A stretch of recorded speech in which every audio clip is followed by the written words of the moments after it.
In the new episode of Sports Nation, we will visit Oskemen and the athletics center named after Olga Rypakova. We will talk with Emil Rajkovic, head coach of the Kazakhstan national basketball team. At the end of the episode, we will talk about the immense popularity of skiing among Kazakhstanis. Friends, we are in the city of Oskemen, which is not officially considered the center of Kazakhstan track and field development. It all started in 2014 when this track and field arena appeared in the city. The arena is named after Olga Rypakova, Olympic triple jump champion. Now the best track and field athletes of Kazakhstan compete here, and today is no exception. But today we will talk not only about the arena, but also about the plans of the national track and field team.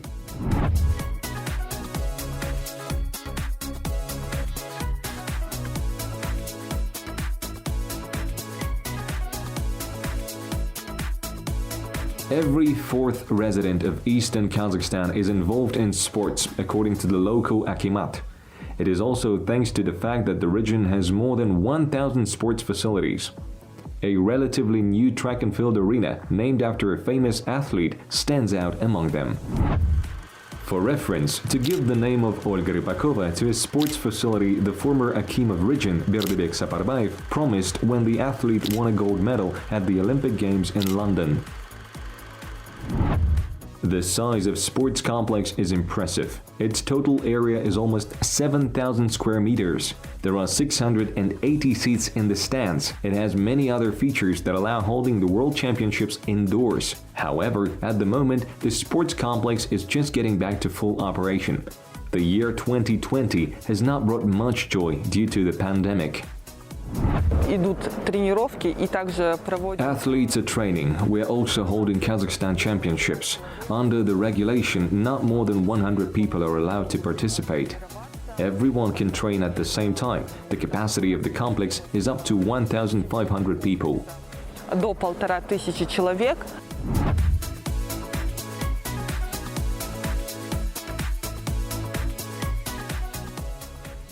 Friends, just to be clear, we are in the warm-up room. This facility was added after the main facility was commissioned. We have 8 running tracks here. The distance is 110 meters. There's a lot of space for athletes. It's also great convenience. After they warm up here, they can go to the gym next door, where the competitions take place, and come to the start. We also have other facilities, for example a shot put area, and that's not the only thing we have in the warm-up room. We also have hammer throwing, discus throwing, and javelin throwing areas. Besides, there are areas for pole vault, long jump, and high jump. Our running track is unique. It is 110 meters long.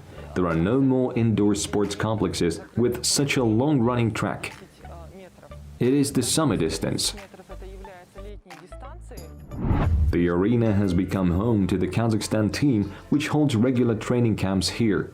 Sprinters, marathon runners, jumpers, and representatives of many other track and field disciplines are involved. All athletes have one goal: to qualify for the Tokyo Olympic Games. As of today, we have 3 licenses: Olga Rypakova in the triple jump, Georgy Sheiko, and Ayman Muratova in race walking. The task is not easy.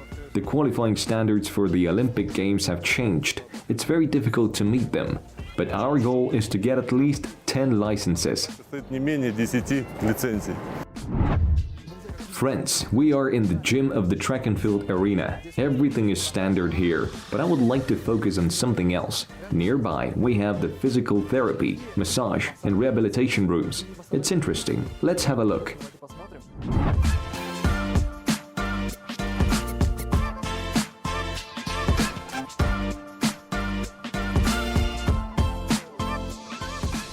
I've been to many indoor facilities and facilities in the world. I've traveled all continents, all countries, from Australia to South America, from America to many places in Europe. This is one of the best I've ever seen. This is fantastic. For training and competition, this is fantastic. It can match any facility in Europe, the best facilities in Europe. Most of them are worse than this one, so it's fantastic to work here. Everything is what you need is here. I don't need any more.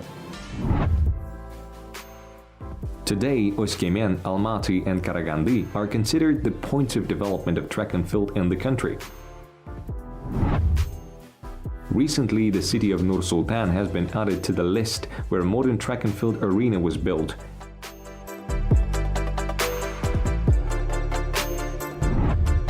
However, it's still eastern Kazakhstan that holds all the country's biggest competitions. Track and field athletics is developing in Kazakhstan. Sports complexes are being built. They are implementing a program of the president on the development of mass sports. Here, athletes have everything to get in shape and show their records. The more centers we have, the greater athletes we get. Having emerged in small amateur clubs, Kazakhstani track and field athletics took a leading position in the Asian region. Olga Rypakova, Dmitry Karpov, Olga Rypakova are the people who embody the success of sport in Kazakhstan. They are a living example for these very guys who have the opportunity to train in better conditions and set the highest goals for themselves. Next in the episode, we're going to have a big interview with Emil Rajkovic, head coach of basketball club Астана and the Kazakhstan national basketball team. Friends, everyone who keeps an eye on basketball in Kazakhstan knows the name of Emil Rajkovic. The specialist from Macedonia led Astana in 2018, and during the first year, he was named the best coach in the VTB United League.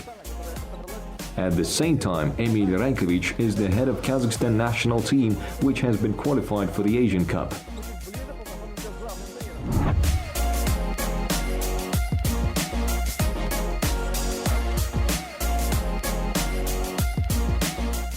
The Asian Cup, for which the team of Kazakhstan was successfully qualified, will be held in Indonesia in August. The top 16 teams from Asia and Oceania will take part. It is important to participate in the final round to get access to the World Cup and the Olympic Games, in which our team has never participated.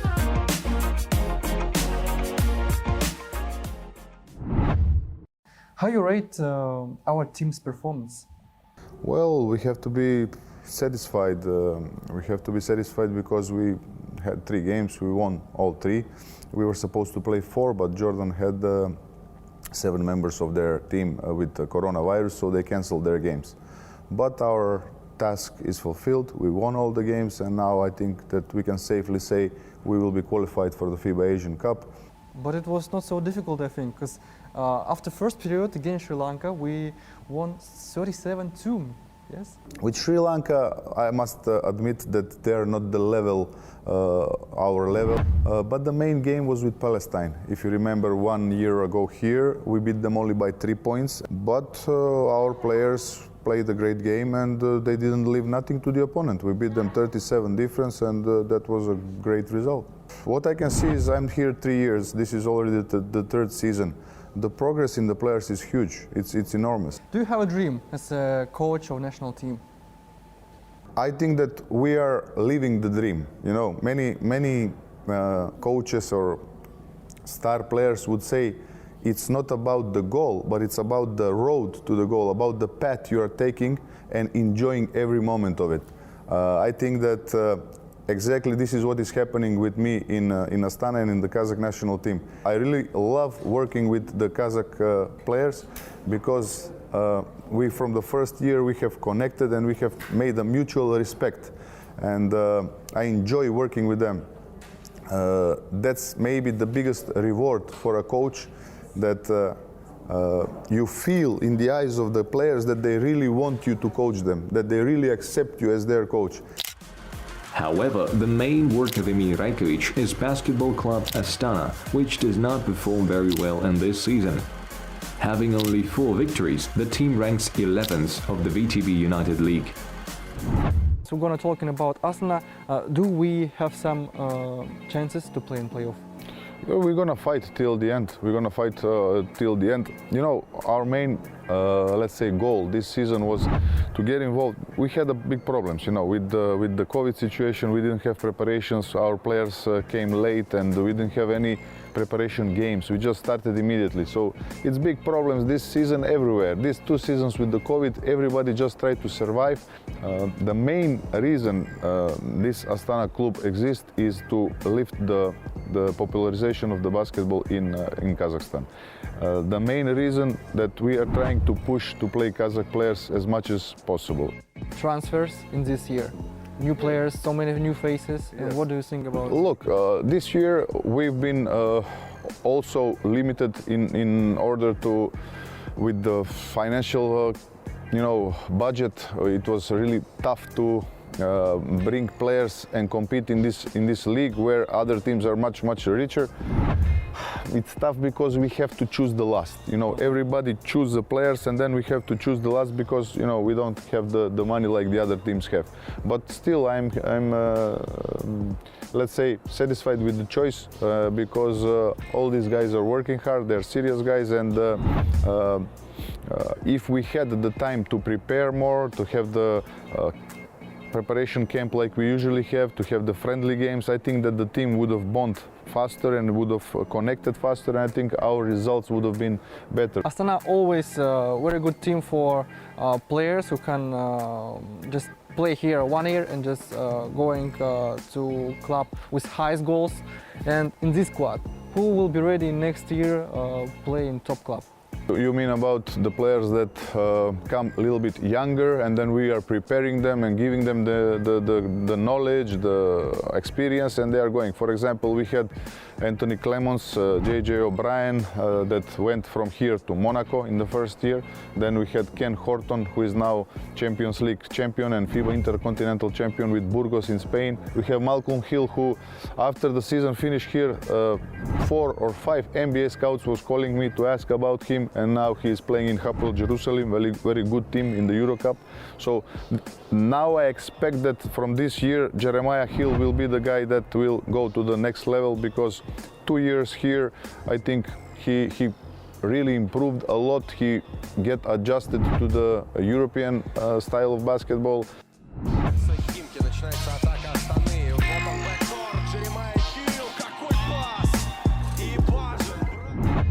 Me and him, we are 2 intellectual basketball minds, so I think that's where we get along best.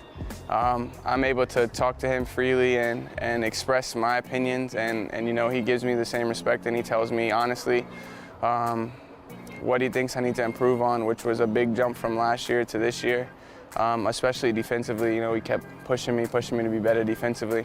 But he's always believed that I could be the player that I am today, and he's just helped me mold and learn to be what I need to do to continue to progress through basketball.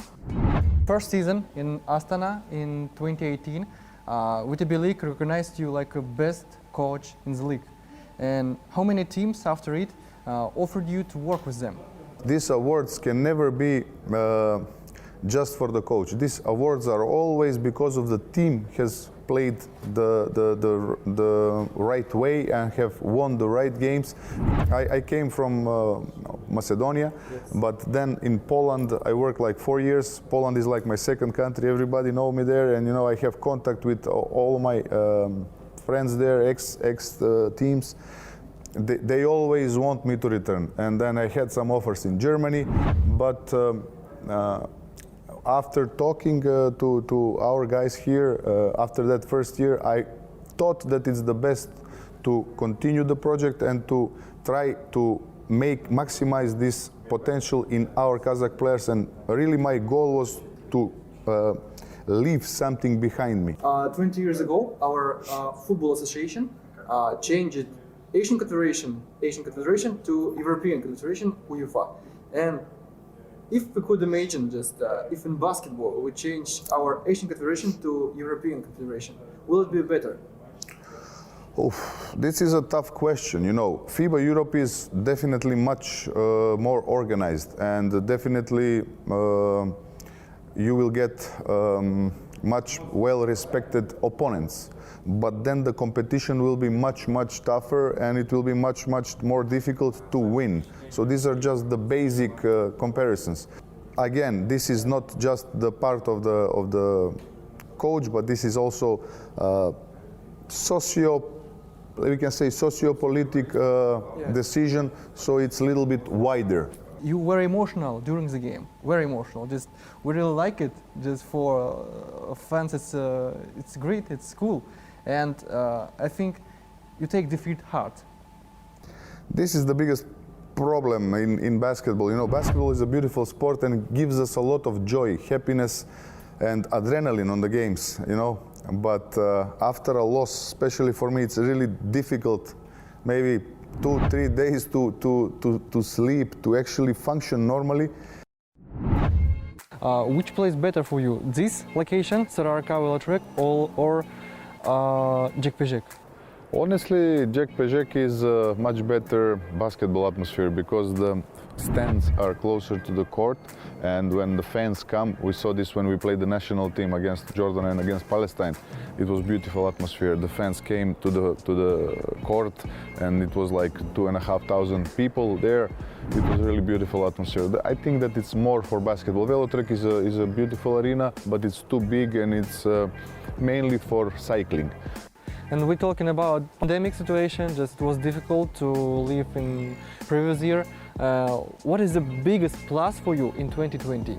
If we're talking about positive things, biggest plus is out of this pandemic, I think that everybody a little bit slowed down and started to think more about his health, more about the nature, more about the planet and about the pollution and how we should, you know, preserve our health, our planet, and a little bit step back from the, let's say, this speed life, this fast life, this modern technology that is pushing us ahead, but is also, you know, causing us problems. So if you recognize that in these COVID situations, when it was where it was lockdowns in many countries, many people start to go to the nature, to the mountains, to you know, connect with the nature. I think this is the positive thing, that people throughout the whole world will return a little bit back to normality in terms of respecting the nature and their bodies, their fitness and health.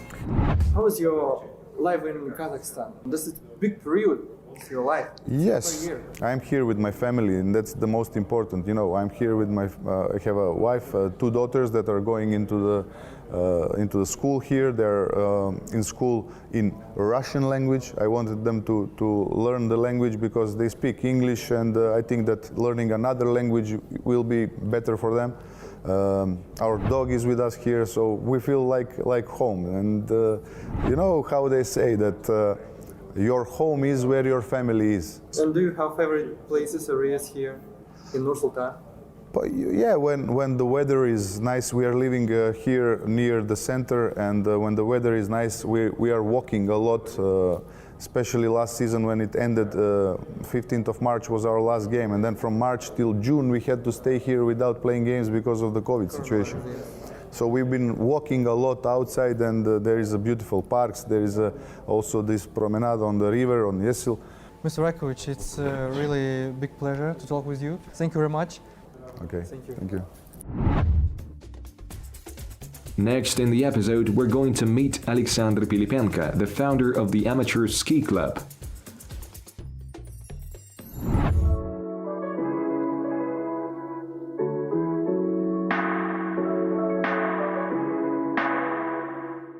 Skiing brings a lot of pleasure to amateurs. You can ski regardless of age, and you only need to dedicate one day to learn how to ski.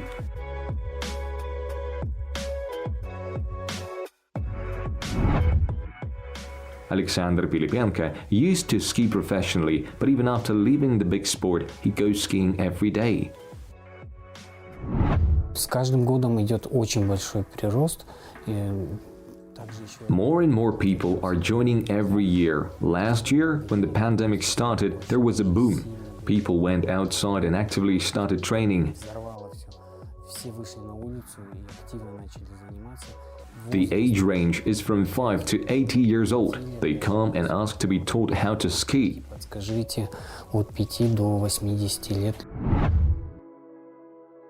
Cross-country skiing is a useful, accessible, and not traumatic sport. Unlike running, the body load is minimal, and skiing makes a person happy.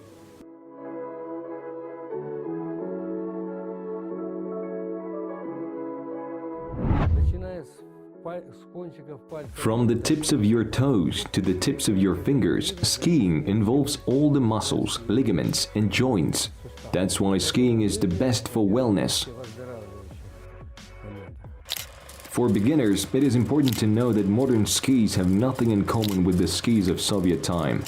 They are made of synthetic materials. This makes skis lighter and more durable.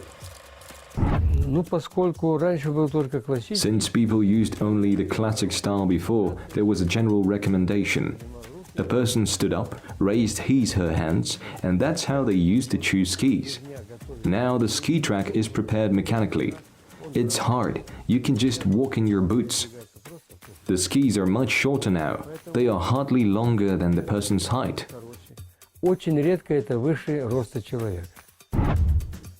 Most amateurs rent equipment, but this does not mean that they should not learn how to care for the skis. Every skier should know how to prepare skis, how to apply wax to the sliding surface.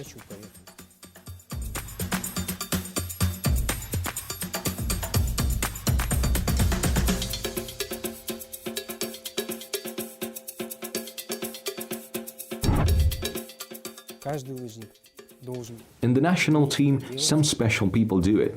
Ну, в национальной сборной команды. They're called lubricators. Люди, так и называются, смазчики. Skiing is always a great workout, regardless of how much distance or how fast you ski. Amateurs can just move their feet and push off with poles. However, there are special skiing techniques, about which Alexander will tell you in detail. Есть два стиля передвижения: коньковый и классический. There are two styles of skiing, skate style and classic, conventional style. It has been known to everyone since the post-Soviet period. It is performed in the classical track. It is an alternating two-step walk. It is a simultaneous no-step walk and a simultaneous two-step walk. Шажник.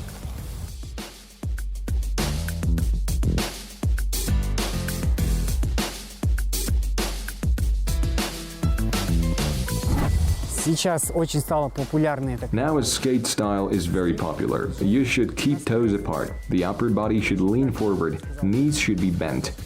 We do push off and leave the foot. No need to bring it forward in this style. You can also add the inertia of the body. You should make rolls from right to left. Можно добавить инерцию тела. Перекаты справа налево.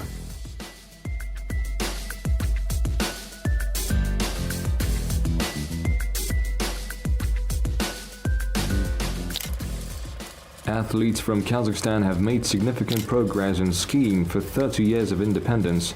Back in 1994, Vladimir Smirnov became Olympic champion in the 50-kilometer race. Our current athletes are leaders in Asia and periodically bring medals from major competitions. But now, in the post-pandemic period, skiing attracts an unprecedented number of people. С климатом нам, конечно, повезло, то что у нас до 5 месяцев. Our climate is special. We have up to 5 months of snow. What else can we do? A lot of people come in cars. They wear suits and ties. They change clothes, ski, change again, and go to work. Покатался, обратно переодевается и едет, видимо, на работу по своим делам. Doctors recommend healthy people to ski for at least 3 kilometers. The best time for skiing is from 12 to 4 p.m. When you fly on skis, you forget about everything. This is what pleasure is about. Come to join us and be healthy.